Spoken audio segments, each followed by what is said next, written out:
Coba bayangin, apa sih hubungannya seorang petugas kebersihan sama seorang eksekutif lulusan Harvard? Jawabannya mungkin bakal mengubah total cara Anda melihat uang. Hari ini, kita akan bedah bareng ide-ide keren dari buku The Psychology of Money, karya Morgan Housel. Oke, kita mulai dari dua kisah yang kontras banget. Di satu sisi ada Ronald Read.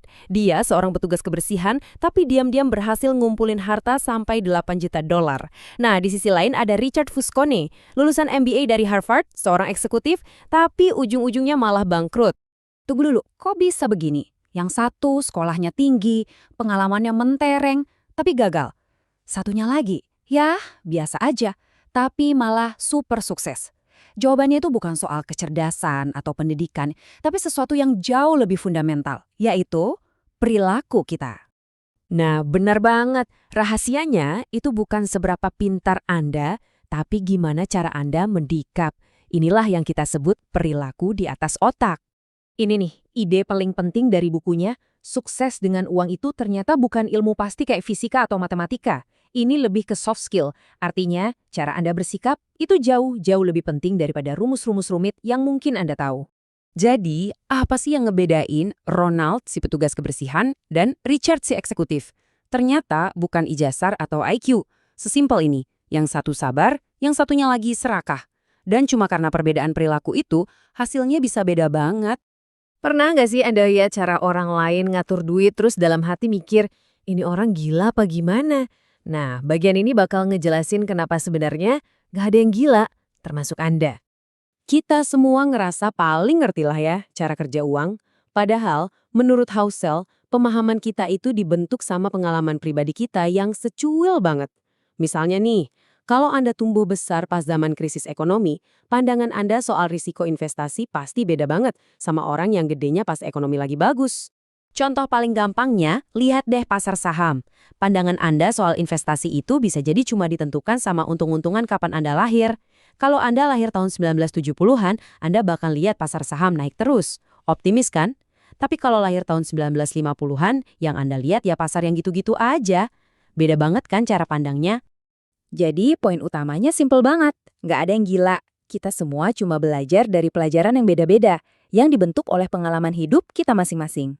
Oke, selain pengalaman pribadi, ada dua kekuatan gaib yang ngaruh banget dalam hidup kita. Keberuntungan dan kembaran yang nggak bisa dipisahin. Risiko, kita lihat ceritanya Bill Gates deh. Jelas dia jenius, tapi ada satu faktor keberuntungan luar biasa yang ngasih dia keuntungan yang hampir mustahil ditiru orang lain.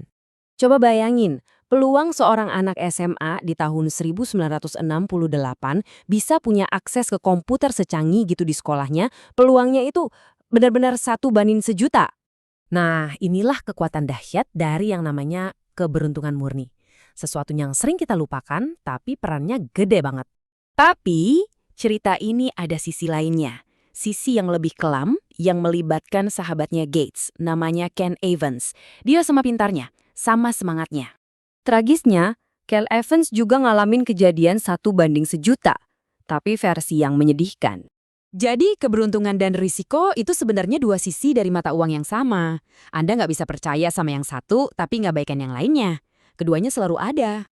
Oke, jadi kalau banyak hal di luar kendali kita, terus apa dong yang bisa kita lakuin? Nah, buku ini ngasih tahu ada 2 skill penting banget yang bisa kita latih. Skill pertama itu soal tahu kapan harus bilang cukup. Kita ambil contoh cerita Rajat Gupta. Dia ini CEO perusahaan top, kaya raya, dihormati, pokoknya hidupnya udah sempurna banget lah. Tapi ternyata itu nggak cukup buat dia. Dia nekat mempertaruhkan semuanya cuma buat dapat duit lebih banyak lagi, duit yang sebenarnya sama sekali nggak dia butuhin. Akhirnya, dia kehilangan semuanya. Ini membawa kita ke skill krusial yang pertama, belajar buat ngerasa cukup. Belajar untuk berhenti terus-menerus menggeser tiang gawang tujuan kita. Skill kedua, kita harus paham kekuatan waktu yang rasanya kayak sihir. Dan gak ada contoh yang lebih pas buat ini selain Warren Buffett. Rahasia sukses Buffett itu bukan cuma karena dia investor yang hebat. Itu sih jelas. Tapi rahasia utamanya adalah waktu. Dia udah jadi investor hebat untuk waktu yang sangat-sangat lama. Senjata rahasianya bukan IQ tapi konsistensi. Jadi, kesimpulannya apa dari semua ini? Intinya, jago ngatur duit itu bukan soal jago matematika atau pakai spreadsheet yang rumit. Ini semua soal psikologi. Perilaku Anda adalah keuntungan terbesar yang Anda punya. Nah, ini yang paling penting. Pelajaran utamanya adalah memahami psikologi diri sendiri. Jadi coba deh renungkan pertanyaan terakhir ini. Kebiasaan finansial Anda selama ini, itu beneran didorong sama logika yang sehat? Atau jangan-jangan itu cuma didorong oleh sebuah cerita yang tanpa sadar udah Anda tanamkan di kepala Anda sendiri selama bertahun-tahun? Coba dipikirin lagi.